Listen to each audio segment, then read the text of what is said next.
Hi, and good afternoon. I'm Arthur Demarich, Director of the Lemelson Center for the Study of Invention and Innovation at the Smithsonian National Museum of American History. Today, I'm joined by three of my colleagues who I'll introduce just momentarily. This is the last of an 11-part series called Pandemic Perspectives that we developed really the concept last August and September. Peter Leopold, Lexi Lord, and myself in a set of conversations. And over the course of the past 7 months, we've been able to host these programs on a variety of issues, starting with scapegoating of minorities during pandemics, issues of personal appearance, leisure time or the absence thereof, as well, of course, the history of vaccine development, vaccination, and a number of other topics. And today we're going to really turn to the National Museum of American History itself, as well as how it's interpreting COVID-19 and collecting about vaccines and about the pandemic experience more broadly.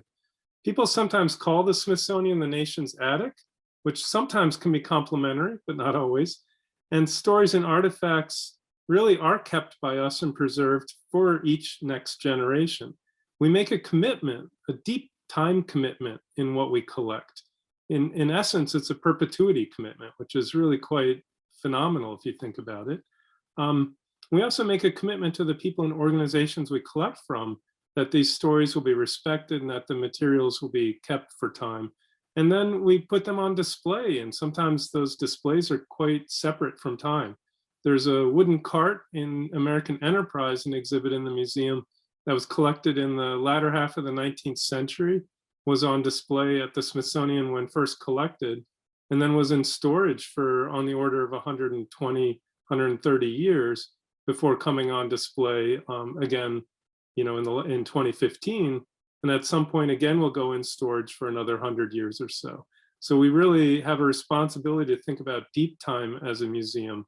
In this session, we're going to talk through the approach that was followed at the museum in thinking about broad and diverse stories and perspectives about the pandemic. Some of it, of course, has happened in real time.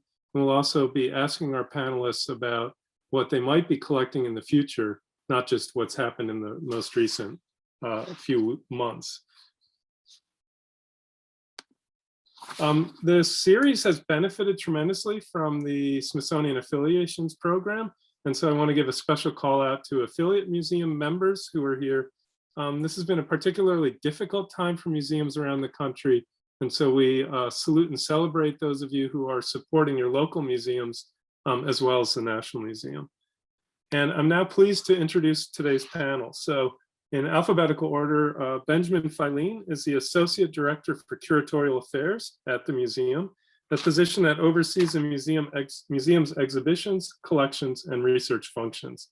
He previously was Chief Curator at the North Carolina Museum of History in Raleigh, Professor of History at UNC Greensboro, and Senior Exhibit Developer at the Minnesota Historical Society. He earned his AB from Brown and a PhD from Yale. And among other works, Benjamin is the author of Romancing the Folk, Public Memory and American Roots Music. And he also very recently published a critical edition of a 1939 children's photo book about African-American life called Toby, New Views on a Children's Classic. Alexandra Lord is the Chair of Medicine and Science Division at the National Museum of American History and a curator of the history of medicine. She previously was employed as branch chief at the National Park Service and as U.S. Public Health Service historian. She earned her AB from Vassar College. It's funny, none of you went to places that gave a BA, they're all ABs. I have a BA, haha. So from Vassar and a PhD from the University of Wisconsin-Madison. Among other works, Lexi has authored Condemnation, the US government's sex education campaign from World War I to the internet. And our third panelist is Shannon Parrish, curator in the Photographic History Collection at the National Museum of American History. She holds BA and BFA degrees from the University of Arizona and an MA in Museum Studies from George Washington University. The museum's Photographic History Collection was founded in 1896, and so predates the building that many of us work in normal times, and includes some 250,000 photographic objects and apparatus. Among other works, she has co-authored When the Circus Comes to Town, an American Tradition in Photographs, and has been doing new work into the complex and disputed history of the ambrotype and collodion patents which will be published later this year. So how this panel will proceed is we've pulled together some images to reflect on the historical and contemporary collections. So artifacts and photographs that are really part of our national heritage. We're going to begin with some context of museum collecting from past pandemics and major historical events, and then turn to COVID-19 with a focus first on medicine, then on photography, and then on capturing people's stories and reflections in real time, as well as public art and commemoration. So I want to start really with this past pandemic piece and invite really any of the panelists to comment, but just so people know what you're looking at, we have very few things in the collections from 1918 that are specifically tagged as such, but it's interesting that this patent medicine, the lightning liniment, was collected probably about 1920, but on the label very explicitly references the 1918 influenza pandemic. And in it, for those of you, this may be a little small on your screens, it basically says, they're making a medicinal claim that they knew it was germ destroying. And then let me quote here, "We believed confidently that our preparation would prevent Spanish influenza. And at its first outbreak in 1918, we've determined to make every test possible in order to satisfy our own minds whether or not our liniment would in fact prevent an attack of this frightful disease. As a result of our experiments, we're proud to announce we feel absolutely sure we have discovered in our liniment a sure, dependable preventative of Spanish influenza, the most contagious and deadly plague known to the people of this generation." I should note this is after the 1906 Food and Drug Act, which required accurate labeling of the contents. So the front does specify that 8% alcohol. So it's a 16 proof, about the strength of wine, I suppose. But it did not yet require clinical trials. So the way we've randomized clinical trials on COVID vaccines was not required at that time. So there's hints of testing, but not the same requirements. And then we have these other items. Lexi, I don't know if you want to perhaps from the medicine side begin commenting on just how, what we have from 1918, what you wish we might have instead. You're muted, Lexi. Sorry. Obviously, we really wish we had a lot of items from 1918, but there have been many pandemics in the past. When we look at our collection, we can find objects, for example, from cholera pandemics in the 19th century. But 1918 is sort of a blank spot for us. And I think partly that was for multiple reasons. One was that people really didn't think about collecting in the same way that we do today. So there was not a rush to collect around sort of ordinary objects around 1918. Had we been, if we were able to time travel and go back in time, I really wish we could collect a mask from 1918. I think it would be fascinating to see a mask from 1918 and then a mask from 2020. But I'm also really interested in what, for lack of a better word, we could call quack medicines. So medicines that make extravagant claims, and 1918 saw a lot of medicines that made extravagant claims. Of course, we can't jump back in time, but we do sometimes hear from people across the country. And the 2020 pandemic has actually led many people to contact us about objects which they found in their attic, which relate to 1918. So we're hopeful that we can add to that element of our collection. It's also striking that from the HIV/AIDS period, from the 1980s, that pandemic, the museum did collect a number of items from protest movements, but I don't know that it collected specifically medicinal. I'm curious, did we collect any of the people's stories? I mean, what's striking is in these items, we have amazing artifacts. I suppose, the AIDS quilt is a people story, right? It's reflecting on a human experience. Yeah, and it's interesting, when we started thinking about collecting in 2020 around this pandemic, one of the things that we did was we contacted our colleagues who were collecting around the HIV/AIDS pandemic to hear their stories and their thoughts about how we should approach collecting. It was quite interesting to hear their thoughts about how they approached it. They took a very measured and somewhat slower approach to collecting around HIV/AIDS, I think partly because it unfolded over a longer period of time. They had time to think about this, but as you said, the collection is varied. Sometimes you can get at individual stories through our collection, through items like the piece from the AIDS quilt, but we also have medications around this. So a variety of different objects to really represent this story. And so, as it became clear that this was becoming, a phenomenal altering event for all of us a year ago, Benjamin, I wonder if you could comment just on organizing a set of people at the museum to be in discussions. I know there was a kind of rapid response or team put together to think about, discuss, and work on how to approach the pandemic. Yes, very early on, Lexi, as the head of our medical science division, realized how important this was as a story of disease and treatment. But also quite early, she and others realized that this could have repercussions all across society. And so we really realized that this was going to involve all the curators across the museum in conversation. And so we tried to think about it as a story of work, as a story of education, as a story of culture. And you'll recall that even pretty early, it was clear that this was also a story of inequity, and that one of the questions that we ask as a museum is, how do different people experience history in different ways because of who they are, where they come from, what opportunities they're given, and what constraints they operate within. So we were asking the curators to not simply say, well, this is a medical science story, but to recognize that it touches everybody. We got a really good response to that because it became clear that to all of us, as we were living through this experience as people, in addition to as curators, you could feel how it was touching and upending every aspect of life.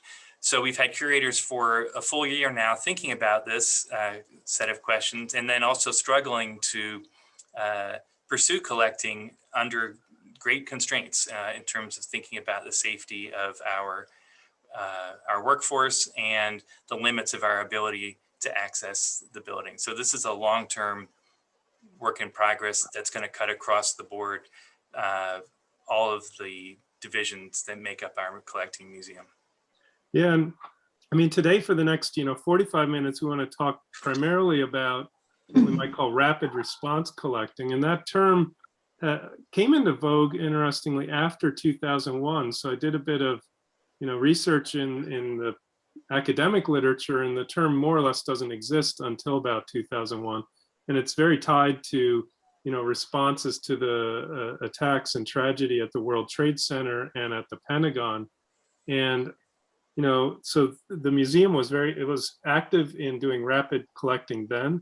The American History Museum did, that's one of the curators, David Shate, I'm not sure if I'm pronouncing his last name correctly, in New Orleans in 2005. And then we've done some recent collecting. I guess a question for the group, I'd be curious, any of you really, what do you think makes for really effective rapid response collecting?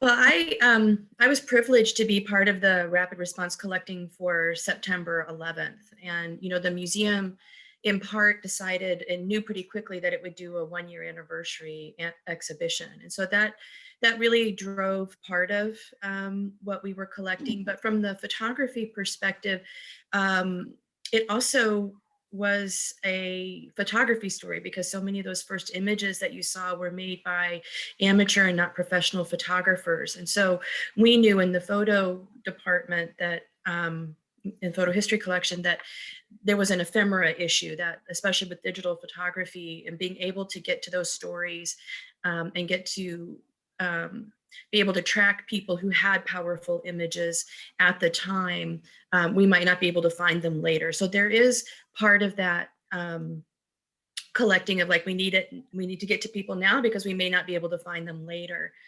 I think for the whole of the museum, it was really interesting to work across divisions to say we recognize that this is something extraordinarily impactful, and to work collaboratively and in an interdisciplinary way, like we're doing right now. I think that that set a good model for thinking about diverse stories and being able to get to a wide range of material.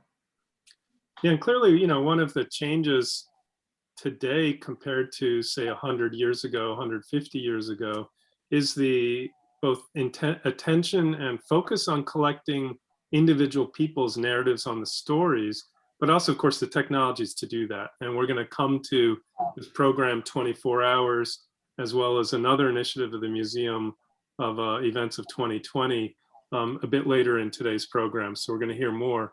But curators have also worked with teachers to capture, the experience of remote school or remote teaching, as well as with some major retailers, Home Depot shown here, and others, to get some of those stories. I want to turn now to the first of our kind of three main sections. Masks are clearly kind of going to be one of the major icons of the pandemic that we're living in today, have just lived through. And I gather, here's a series of masks as examples that invite any of you to comment on. Just to give a quick overview for our audience, we have one of the 2 or 3 masks that we know of from 1918 that were kept by museums. So very few of those were. And then we have a mask that was made by Latina Walmart workers quite early in the pandemic. That was done very early on in a volunteer effort before really commercial masks were at all available. We have a young girl who's a niece of a colleague of ours in the affiliation office who continued with a First Communion program. And so it's a beautiful embroidered mask that the museum is collecting. We have a commercial mask from a beauty blender from a company. And then and I mean, any of you can add more to this, but a set of masks, as well as a sign that was produced by a worker support group in California. It's in language Mixteco, which is a native language in what is today Mexico. And these are groups of people who went out to support farm workers. And so there's a tie to food and needs and frontline workers going out, celebrating, encouraging, and providing some support to them. Lexi, I mean, what kind of mask is ideal to collect for the medicine science collection? I think there's no one ideal mask, because what really fascinates me is the evolution of the mask, starting in March 2020 to today. It starts as something that people are putting together themselves, people who don't know how to sew, struggling to put this and create something. And then it becomes a much more professional mask that you can order online from people who actually do know how to sew. It also moves to getting the masks like the N95 masks becoming more available for the general population. So to me, as a curator, I think what's of interest is to document that evolution, because it really shows change over time during the course of the year and more now of the pandemic. I'm also really most intrigued, to be honest, by the masks that were made in the beginning, because they really represent sort of the almost, for lack of a better word, I would say the frantic desperation that people felt. I don't know how to sew, but I'm going to do this. I don't know where to get fabric, but I'm going to try to put something together for my family. And I think that really illustrates how people felt at the beginning of the pandemic. So, I mean, jumping a little, but Shannon, photographers were also hard hit by the pandemic. Professional photographers, right? If you make a good living, or if a significant piece of your income comes from photographing weddings, which is the reality for a lot of professional photographers, whatever they may do as their primary passion, they took a huge hit. Do you do anything to document what's happened to that, professional field, to the people who have that as a career? We haven't been really documenting what has happened, but to the industry as a whole.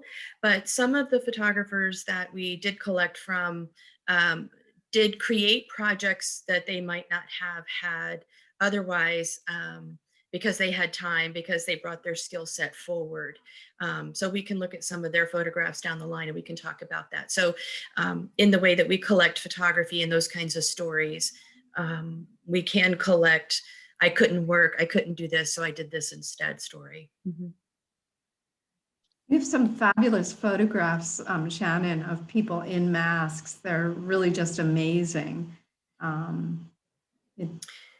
Yeah, we'll see the photographer Francesca Magnani in just a moment, but she's an Italian photographer who's been a street photographer in New York for 20 years. And she really began to notice that people were wearing masks with their particular identity and projecting that, whether it was material made from a place that they came from, a popular in their country of origin, or even their bedroom curtains, their childhood bedroom curtains, for example. Or messaging about, Lexi was talking about quack medicine. One of the photographs of one of the people she photographed, that he's wearing a mask that says "Don't drink bleach." So there are ways of like using the photographs and the messaging that get really complex about how people are projecting stories and communicating with each other, even if you can't see most of their face.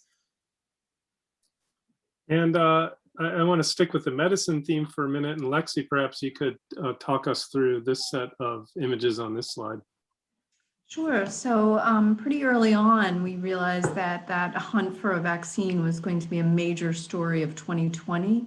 And so we began monitoring what was happening in terms of that, for lack of a better term, it's the phrase that they constantly use, that race for a vaccine. And we are in the process of creating an exhibit at the museum, which is about 200 years of the history of medicine. And we knew that we would have to redo our exhibit a little bit to include the COVID-19 story. And we thought including the vaccine story would be crucial. So we were very careful in monitoring that and seeing what was happening. So in December, on December 14th, Sandra Lindsay, who was a nurse in the ICU unit of Northwell Health, was the first American vaccinated. She was vaccinated with the Pfizer vaccine. And we were very fortunate because as we were starting to have a conversation about how can we reach out to them, they actually reached out to us. They sent us an email in our general inbox. And so I want to encourage everyone who's on this call and at this session, contact us via the general inbox. We really do read all of our mail and we're really excited to hear from you all. So we heard from Northwell and they knew that this was a major moment. And so they had actually put aside different objects and we were able to bring those objects in. And here you can see Sandra Lindsay being vaccinated, but we also brought in the vaccine. And we also brought in the Moderna vaccine, which was used about a week later. And here you can see Sandra Lindsay's nursing scrubs and also her badge. Lindsay made a very clear statement. She said, I want to encourage people who look like me to be vaccinated. She was concerned about vaccine hesitancy in underrepresented communities. And so she wanted to make a political statement, and wearing the scrubs in many ways is really a part of that statement because it really underscores her confidence in the science as someone who knows the science. So we were really incredibly fortunate to bring these objects into the museum. And some of these objects will be in our exhibit, but you'll be able to see all of these objects online. So we have an interesting question any of you could answer from the audience that's asked, given that wearing masks became a political issue, how do you collect from people, or do you collect from people who reject masks and express doubts that there even is a pandemic? Yeah, I have to say that what's interesting there is you can collect signs that people carried.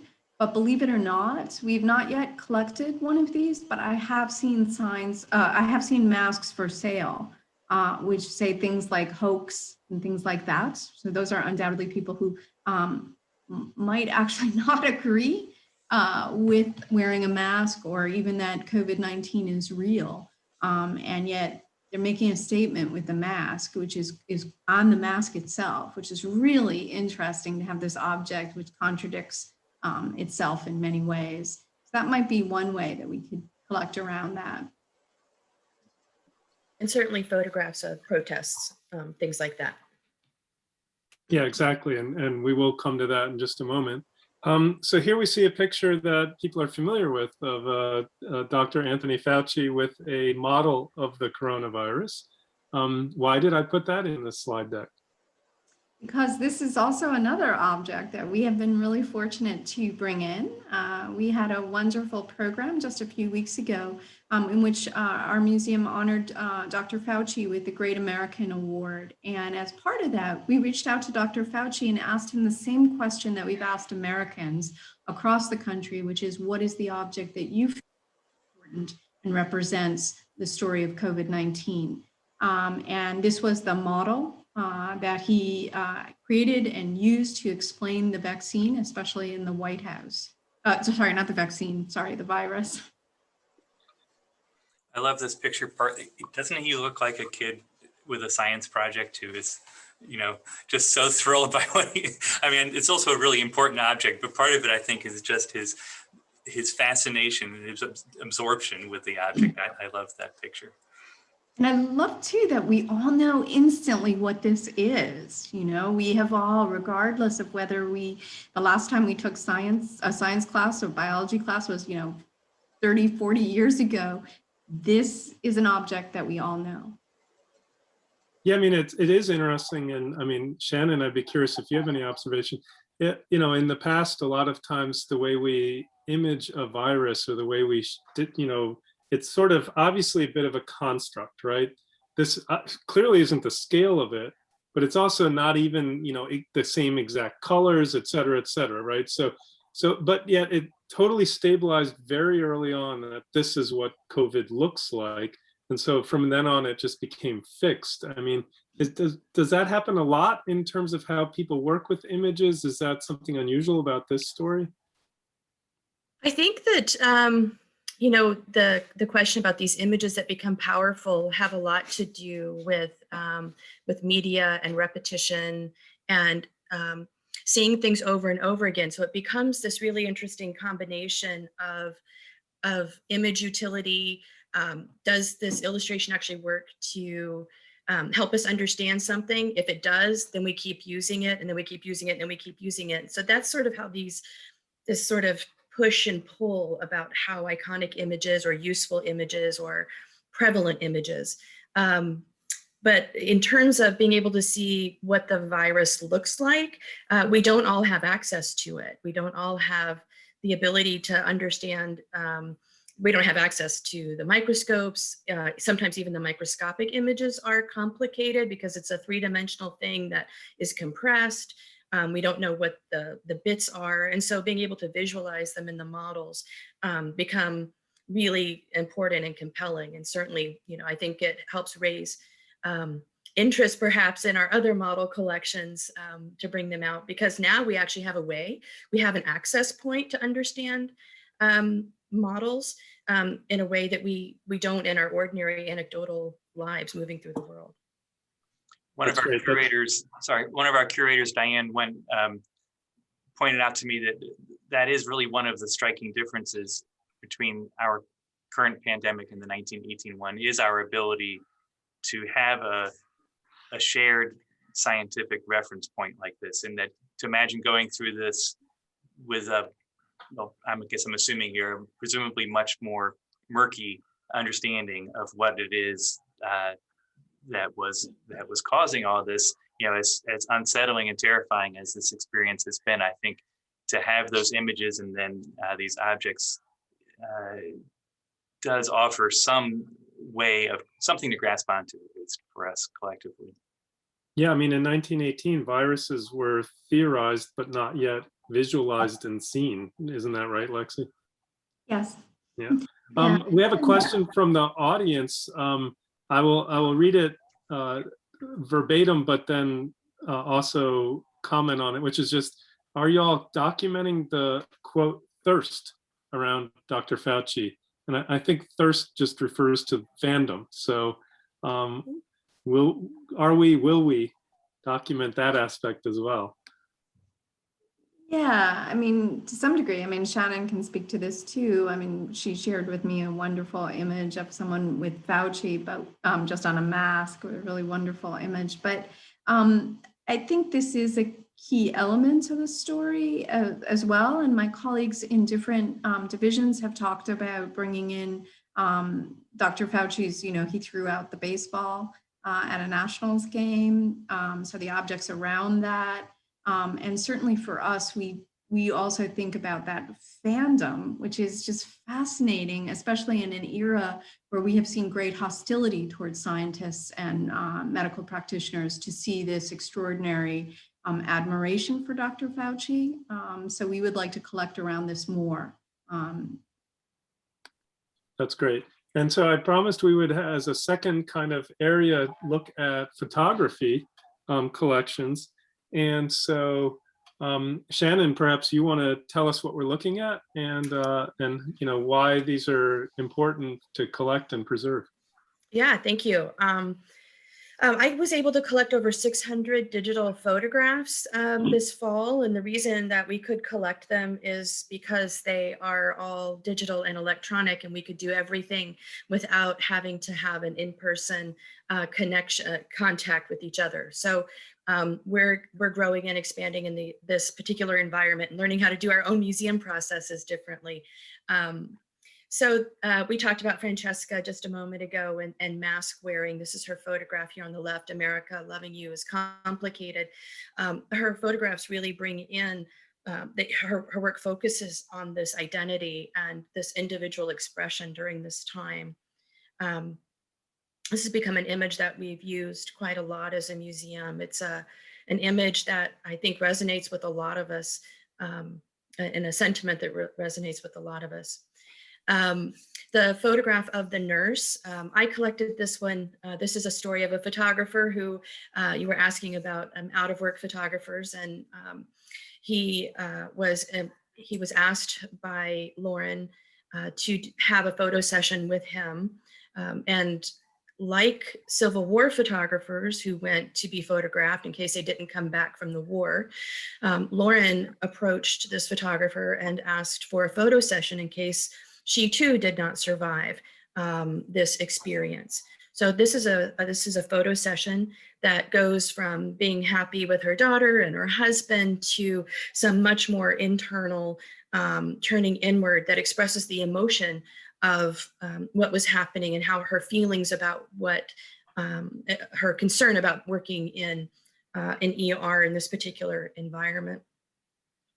And the Brandon Booza photograph of the Tavern Open Grab and Go, we were talking a little bit earlier about the sort of rapid collecting. This is from his series 351 miles, and that's how many miles he walked across San Francisco in 100 days. And so Lexi was talking a little bit earlier about the chronology of the experience, and his particular project reflects that fear, the empty city, the temporary signs, to that evolution of beginning to emerge and come out of and live within a pandemic environment. All of these photographs, and I'll talk about the other one in just a second, when I collect, whether it's rapid collecting or ordinary collecting, it's multidisciplinary, and there are always three things I'm looking for. And one of them is a photography story, one of them is a national narrative, and then is there an individual story represented? So always looking for that triad of questions offers opportunities for really rich collecting. So in this grab and go photograph, it can be connected to our food history curators. So while I'm interested in media stories and the visual culture of photography, I'm always thinking about what matters to my other colleagues. And one of the things that happened in this particular environment with photography is that the HIPAA laws were changed and made it much harder for professional photographers or any other photographers to get in to record the deaths and what was happening in hospitals during this time. So these are rare photographs by Devin Speak, who was a morgue worker, and he could see early in the pandemic that bodies were literally piling up in the hospital where he was actually volunteering. And he asked his colleagues, and he said, I have to record this. We have to show what's happening. So we have a series of these photographs that represent the numbers, right? This is the interesting thing about, we were talking about rapid collecting earlier with the differences and the people stories. We're going to have all of the numbers, but what do those numbers mean? And how do we get to those individual stories so that in one number out of the 500,000 or more is represented by these three people that we can see here in the body bags. Yeah, and then we have some additional ones, and you already referenced the Miss Navajo Nation.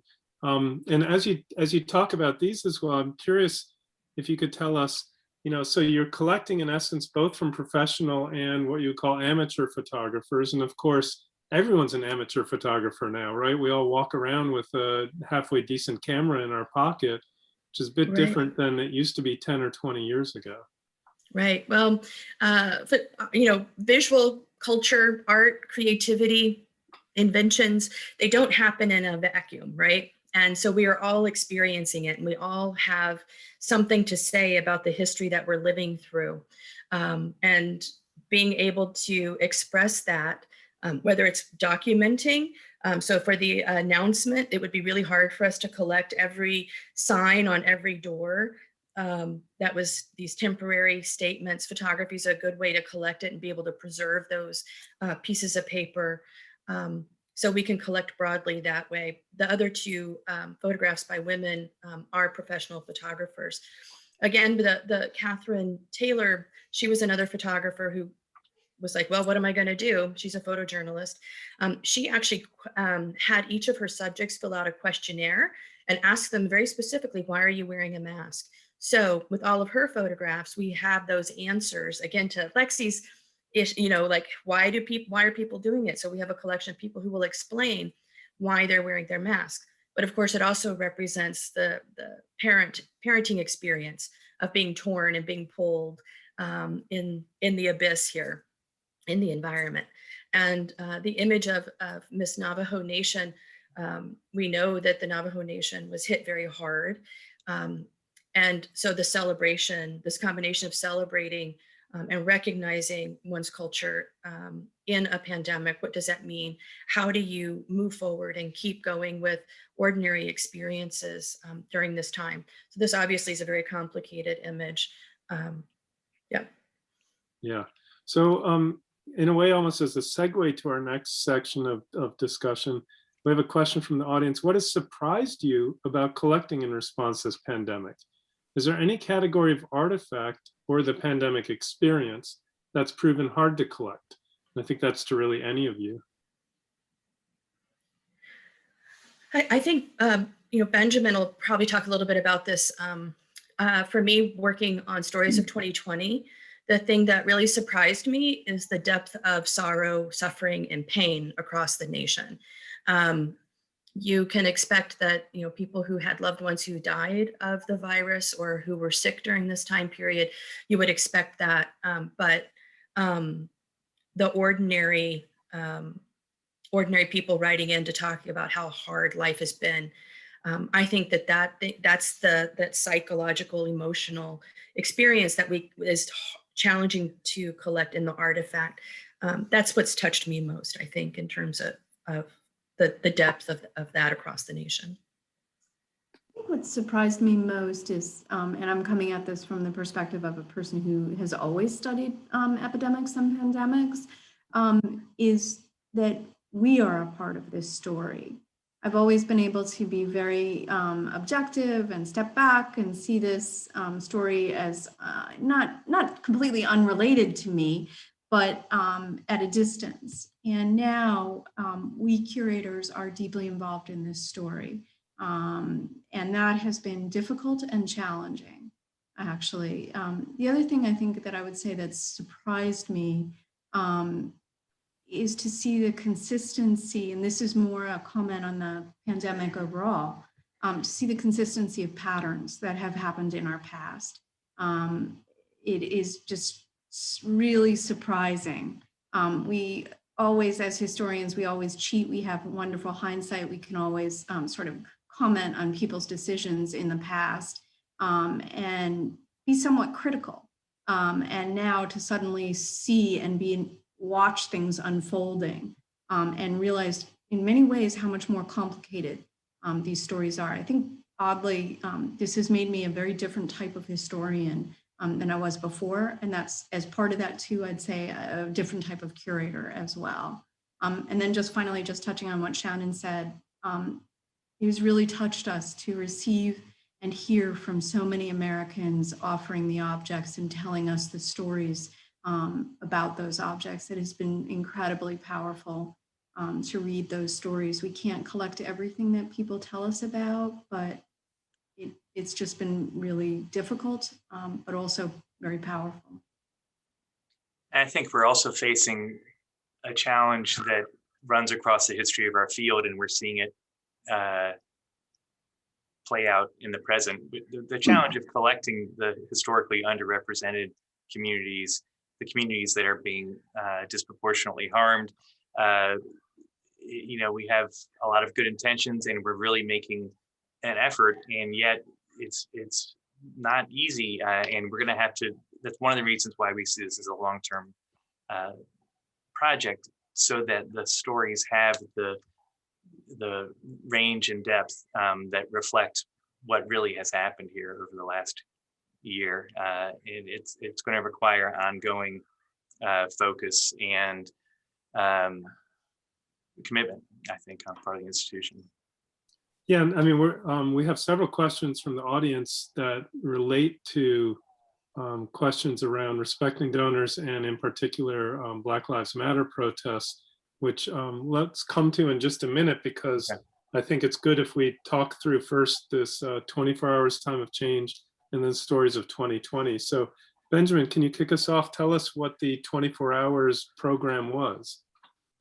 Sure. Well, 24 hours in a time of change and stories of 2020 are two interconnected programs, and they reflect, I think, our vision of what the museum, how the museum thinks about the future, and also how we think about our relationship to the present, to our current audiences, in the sense that for the future, recognizing the power of ordinary people's stories and the validity and importance of people's self-reflection. Traditionally, historians look back and assign meaning to things, but we know, as from reading from the power of reading diaries or letters, etc., how meaningful it is to hear in the voice of the people who are experiencing these changes, hear from them what they think it means and what they think stands out. So for both of these projects, we were inviting people to share their first-person experiences of what happened to them and what they thought it meant and what they were going to remember. 24 hours in a time of change, 10 different Smithsonian museums and cultural centers on a single day, December 11th, 2020.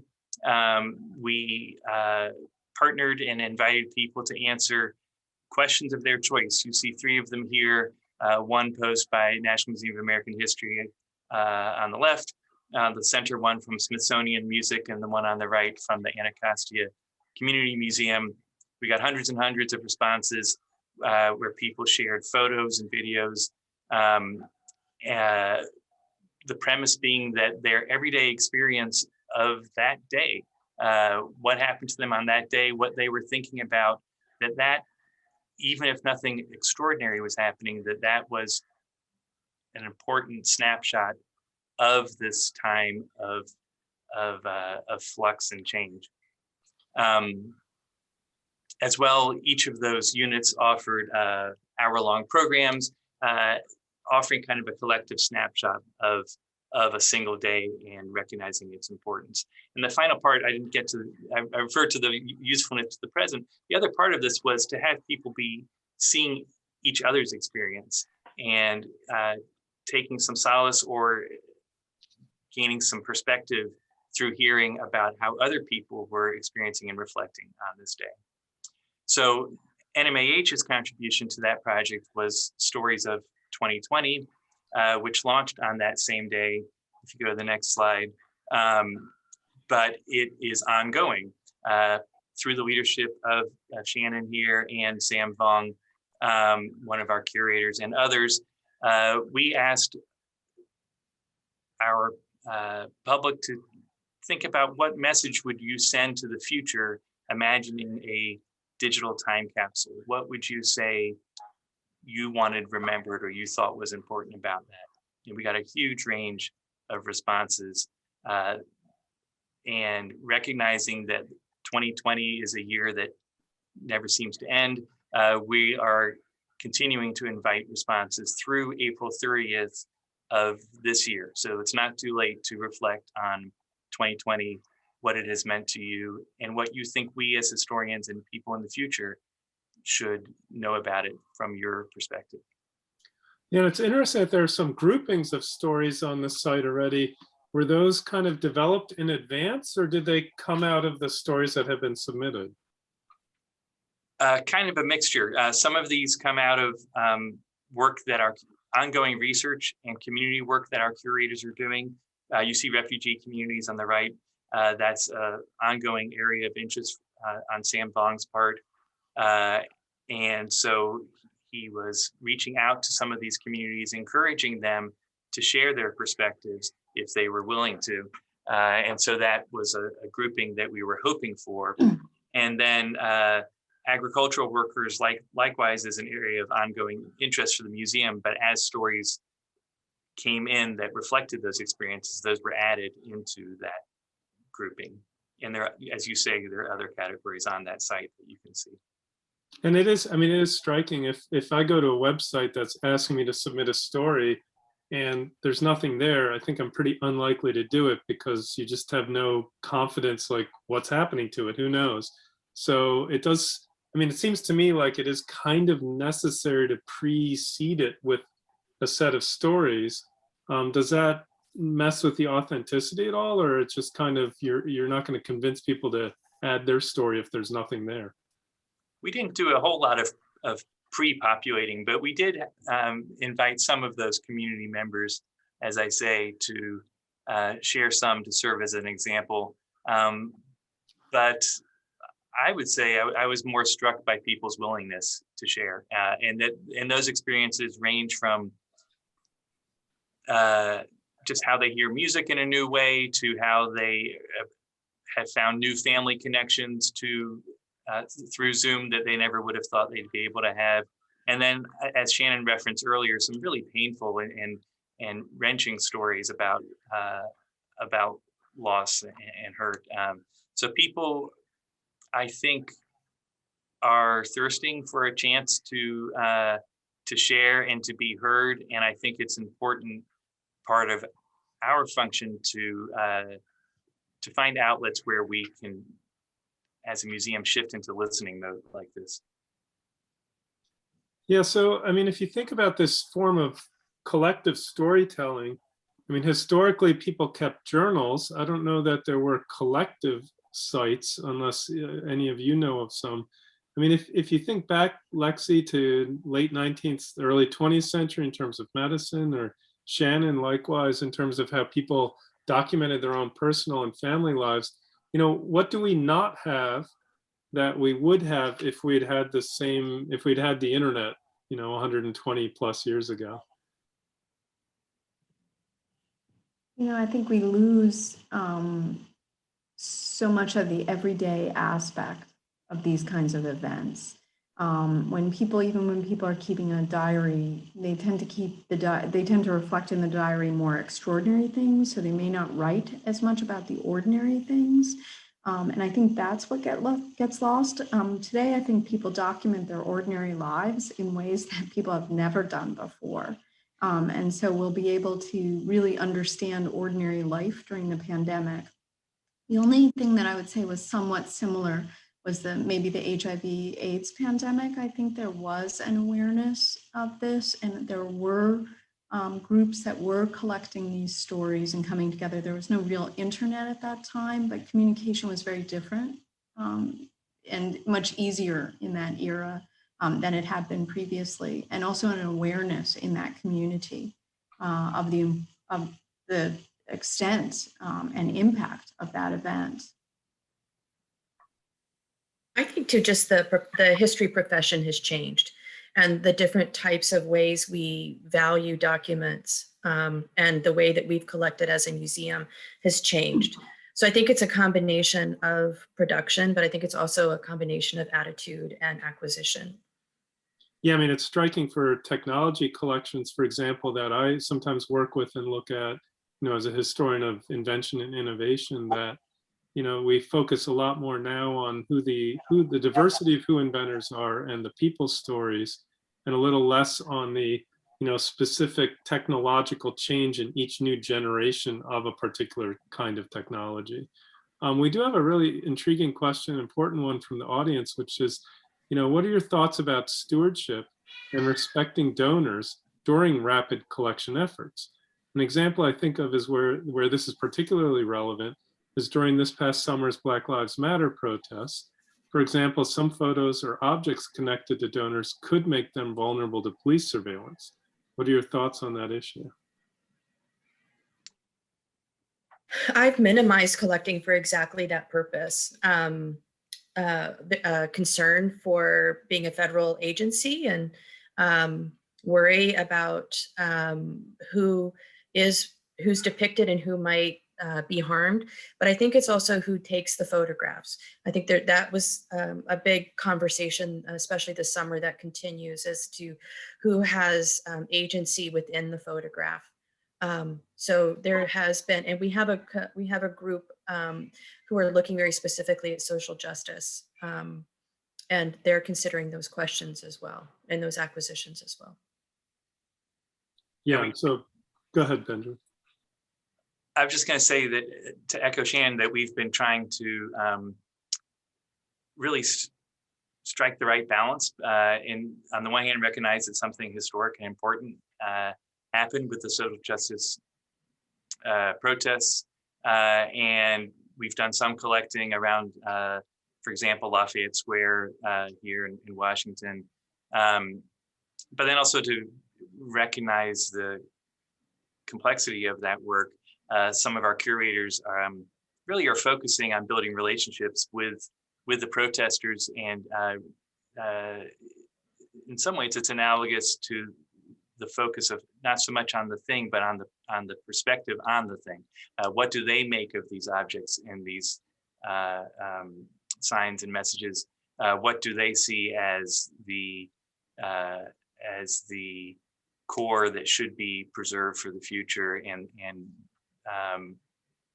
trying to surface those viewpoints along with the object, and to treat the Black Lives Matter as a movement that has, a decade or more of history and is ongoing, as opposed to focusing solely on the moments of dramatic explosion. Yeah, and that brings us, in fact, to where we are with pandemic protests. And this shows a number of examples of items, either photographs or others, that are either collected or in the process of being collected. So a banner from a very early March 1st protest in San Francisco's Chinatown, and then a protest related to voting in Philadelphia, and then a January no mask protester photograph. And so just curious your observations and thoughts on these images. I think one of the questions that we had earlier was that question of how do you collect around people who won't wear a vaccine? And this is actually, I think this sort of illustrates how we can collect around that story, which is so crucial for us. Also, what I find really provocative is how early this is the object to the left, the community rally banner, which our colleague Theo Gonzalez has been bringing into the museum, is just how early that object is, which really illustrates, we all mark March 11th, the day that the WHO declared the pandemic, and we mark March 13th, which is when most places went to telework, but you can see this is a story that really stretched back much further. I think that's really important to remember. I'd add too that this is a good example of what we said at the very beginning, that very early on, this was more than a story about a disease, and that each of these photos is a window into a whole set of tensions and questions and issues that we're facing. The museum has a long collecting tradition of trying to understand how does change happen in history, and who makes change, and whose voice gets heard, and how do those voices express themselves. And so protests from across the spectrum are one way to see often the leading edge of change, and to see whose voices are struggling to be heard, are feeling desperate to be heard, and so they become powerful objects in the sense, and images, because they contain so much tension within them. And often when you look back, you see those moments as potential pivot points in a way that I think we may well look back. I mean, already doesn't March 1st, 2020, as Lexi says, seem so poignant now, a year later. And on the poignancy, our last slide is one that evokes the issue of commemoration. So here we have art installation, may or may not be the right term for it, but public art piece in America, How Could This Happen?, that was installed in Washington, D.C., just in front of the RFK Stadium. And this was in late fall of last year. And they kept adding flags as more people passed. And then individual flags had notes on them from family members. And just, I'm curious, what you think about the role of museums in commemoration and in mourning for a nation.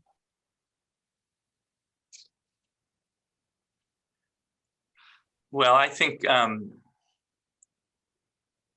one way to think about museums, history museums, is to recognize the power of memory, individual and collective, and that we can be a place where people gather to reflect and make sense of things, and to mourn.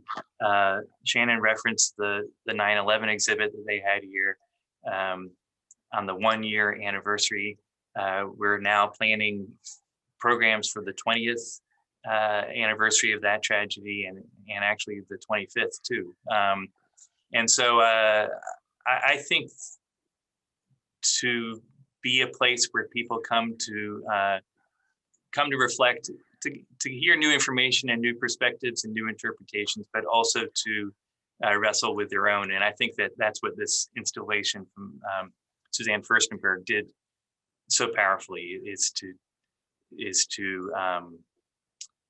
bring home the scale of this tragedy, to humanize it through individual, as a agglomeration of individual stories, and then to invite you to consider your place in it. And I think museums, we as a museum, have the potential to do exactly that too.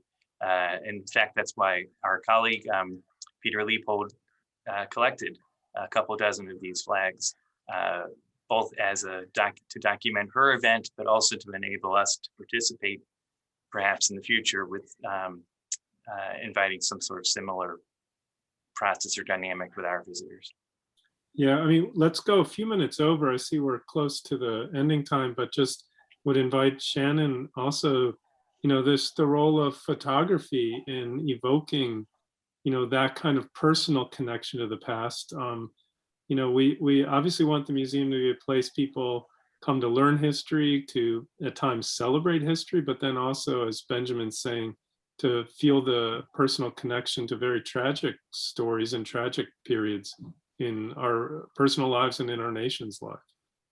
Right. I mean, the visual has a way of working on us sometimes that words don't. It can happen much faster. We get many messages from a visual image very quickly sometimes, and we can use these sorts of photographs to evoke those emotions and help put us in a situation and recall the human aspect, or get a sense of scale. I mean, it's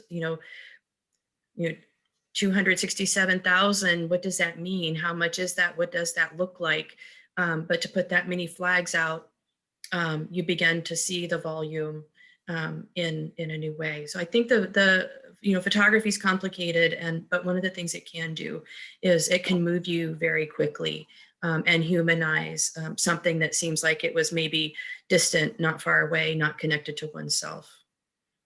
And Lexi, I mean, you're actually kindly joining us from the Czech Republic today. How do some other countries, perhaps if you're doing any research there, do other countries do this very differently from the US in your view? I'm actually here studying the idea of monuments and memorials. And so it is very interesting to see how a country does this. I'm fascinated by the fact that here in the Czech Republic, most of their monuments and memorials, which are actually on the street, are in Czech. So they're not intended for tourists. It's not intended to be an international experience. It's just an experience for that nation. But I think for us, the COVID-19 story is one that is going to have just an extraordinary resonance across the world. So when our tourists come, regardless of where they come from, even if they're looking at the American aspect of this story, I think it's still going to resonate very powerfully with them. But here, the story of COVID is very different from the story in the United States. Europe is experiencing a surge once again. And so how non-Americans view how we tell the story of America and the vaccine and the vaccination rollout, I think that's going to become kind of complicated for our non-American visitors who may come here and have experienced a somewhat different pandemic, a longer pandemic perhaps than we in America did. So I think it's really complicated. We all do tend to view this event through our own perspective, and that really shapes how we understand and speak and think about it and how we interpret what we see. We curators interpret it, but our visitors are really the ones who are interpreting it. And that absolutely will be the case for many years to come. I mean, this is, there's no doubt that this is a life-altering experience for really all of us, especially young people, especially minorities and people of color. This kind of ends today's program. I really want to thank our panelists. Thank you for taking the time and for your really reflective, insightful thoughts and comments. To our audience, we invite you to add your voice to the stories of 2020, and past programs in this series are available online for viewing and additional insights. So thanks for joining us. It's been a delight, and really appreciate this set of insights and comments. We applaud you.